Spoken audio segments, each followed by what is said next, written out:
Hi, I'm Hannah Jones and welcome to this week's MASTS cast, the weekly online update videos about what's been happening in the MASTS community. In this week's edition, I chat to PhD students Kelly James and Corey Hunt about their recent internship at SNH. I chat to Dr. Rhiann Miller about this week's virtual conference, Environmental Interactions of Marine Renewables, and I also have a conversation with Fiona Dalgetty about the Fes Ross In Tune with Nature competition with SNH. And as always, a brief note about this week's MASTS webinar. Our speaker was Dr. Tavis Potts from Aberdeen University, and his title was Participatory Mapping for Natural Capital. If you weren't able to attend, don't worry, the entire session and its live Q&A was recorded and uploaded to this YouTube channel. To see a full list of our upcoming talks, please look at the registration link or the MASTS website. All our webinars and their live Q&A sessions are recorded and uploaded to this YouTube channel, so if you aren't able to attend, don't worry, they will be there eventually. Earlier today, I chatted to Dr. Rhiann Miller from SAMS about how the Environmental Interactions of Marine Renewables conference went. It went really, really well. We've had a really fantastic selection of talks over the last 3 days, and we had great engagement on social media, and the feedback we've had has been fantastic, so we're really pleased. And the conference included a format of both actual 5-minute talks and e-posters, right? Yeah, that's right. So what we decided to do was to provide authors who were originally due to present their talks as a presentation. We gave them 5 minutes to put an online presentation together, or pre-recorded presentation. And likewise, those who were due to give poster presentations, we gave 2 minutes. And that was just to maintain the kind of poster versus talk feel, but to give everyone a chance to still present their work in an online format. Okay, great. And you actually managed to make it a 3-day event by having the sessions release that information in their allocated time slots. So you're able to kind of still maintain that conference feel, I think, weren't you? Yeah, that's right. We were really lucky that we had a bunch of enthusiastic session chairs and some really fantastic external people like Sue Barr from the Marine Energy Council and Elaine Buck from EMEC, who are willing to give plenary presentations, or I say presentations, pre-recorded plenary talks. And our session chairs were still willing to introduce the sessions as well. And so what we did is we released talks, put them live up on the website, kind of in a staged format. So similar to when the conference sessions would actually be happening on the day. And that really just created a feel of immediacy of, this is happening now, rather than just posting all the talks at the same time and people just viewing what they want. So I think it really created a bit of buzz around the event. So can people access some of that if they want to, if they weren't able to attend? Yeah, that's absolutely right. So while we released the talks in a staged sort of fashion, we wanted to enable people to view them in their own time as well, just given current circumstances. And we know that a lot of people have different schedules and things going on at home. So what we're doing is the talks will be posted at uhi.ac.uk/EIMR for the next 2 weeks. So if anyone's interested in how marine renewable energy devices interact with the environment or society, then we'd encourage you to go to the website and take a look at some of the talks and abstracts there.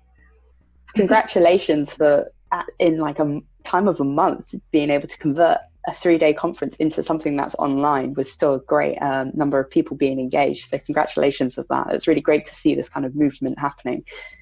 Yeah, thanks. It was really an enjoyable thing, I think, and a lot of the feedback we had is that it's actually been in some ways really good. People miss the interaction face to face, but what we've heard is that people got a lot out of actually being able to watch the talks in their own time, press pause and rewind if they didn't understand something and go back. So some people were able to get a lot more out of the information presented as well. So the feedback was really positive, and we're looking forward to a face-to-face conference in 2021. Thank you very much, Rhiann. Great, thanks very much for having me. Earlier this week, Lois Calder and Jess Fenton from the Super DTP programme had their first online grad school training session. It was titled Vitae Effective Researcher, The Next 90 Days. The training session was held over 2 days and was attended by some students from MASTS Grad School, the Super DTP programme, and the Belfast and Aberdeen Partnership Quadrat programme. If you would like to find out anything more about these grad schools, please check out the links that are below this video. Next up, I chat to Kelly James, a second-year PhD student from the University of Glasgow, and Corey Hunt, a third-year PhD student from the University of St Andrews. We chat about what they got up to at their SNH internship. Hi, I'm Kelly. So I'm based at the University of Glasgow, and my PhD is looking at blue carbon storage in marl beds. Hi, I'm Coralie Hunt. I'm doing my PhD at the University of St Andrews, and I'm looking at the spatial distribution of carbon in marine sediments. Great. And I heard that you've both just finished internships at various institutions during your PhD. So where were you based and what was your main role throughout that internship?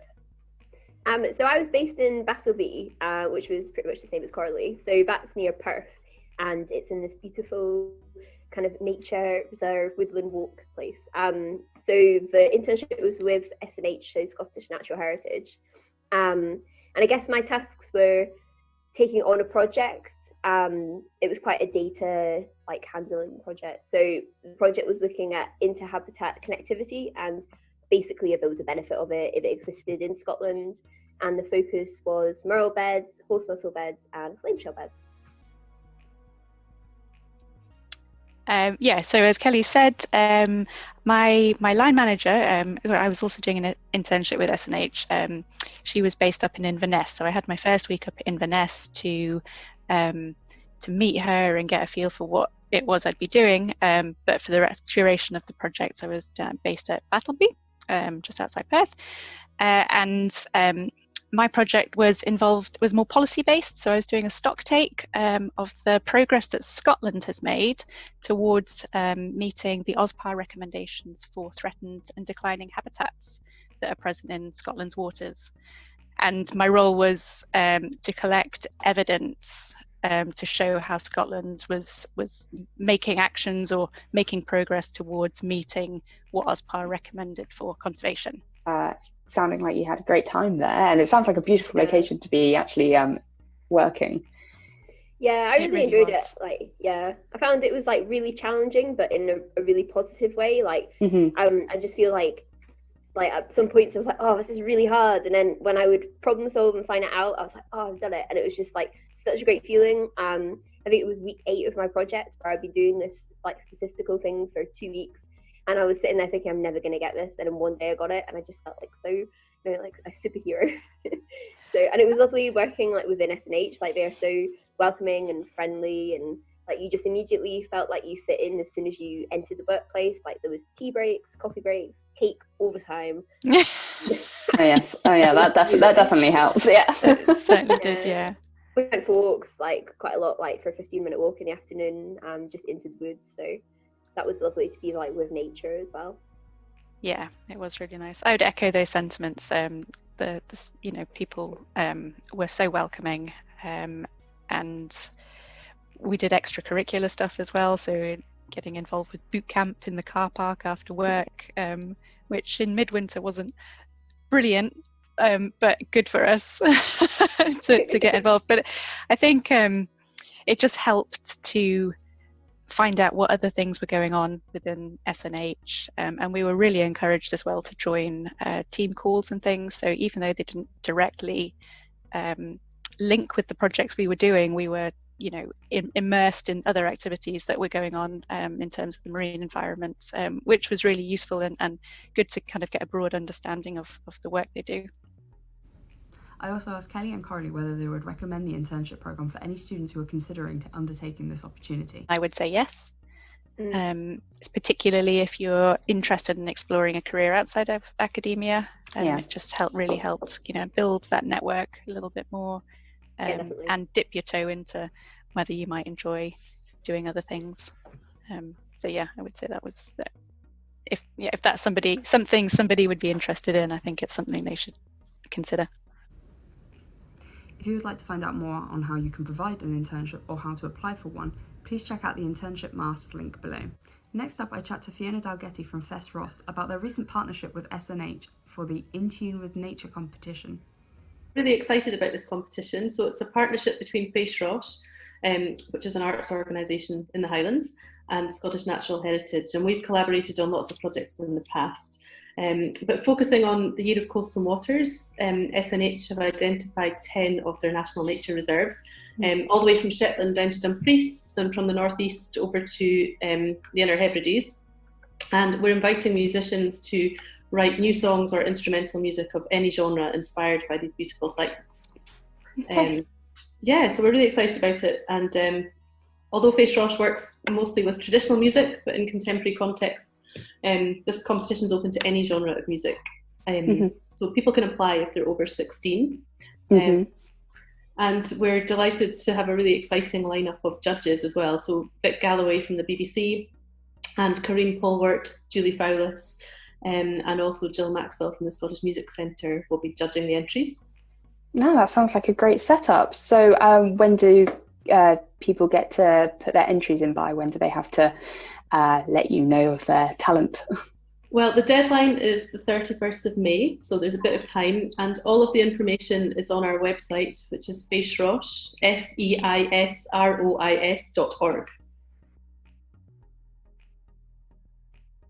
The UKRI has recently launched a call for short-term projects of 12 to 18 months looking at the social, health, economic and cultural impacts of COVID-19. If you would like to find out more, please check out the link that is below this video. The organisers have said that if there is anything regarding marine economics or social science in terms of COVID-19, in particular with fisheries or something in the fishing communities, as well as tourism, please consider this opportunity. And lastly, Oil and Gas Forum convener Sally Rouse has recently published a paper titled Enhancing the Scientific Value of Industry Remotely Operated Vehicles in Our Oceans. If you're interested in this paper, there is a link below this video that you can access. That's everything for this week's MASTS cast. Have a great weekend and we'll see you next week.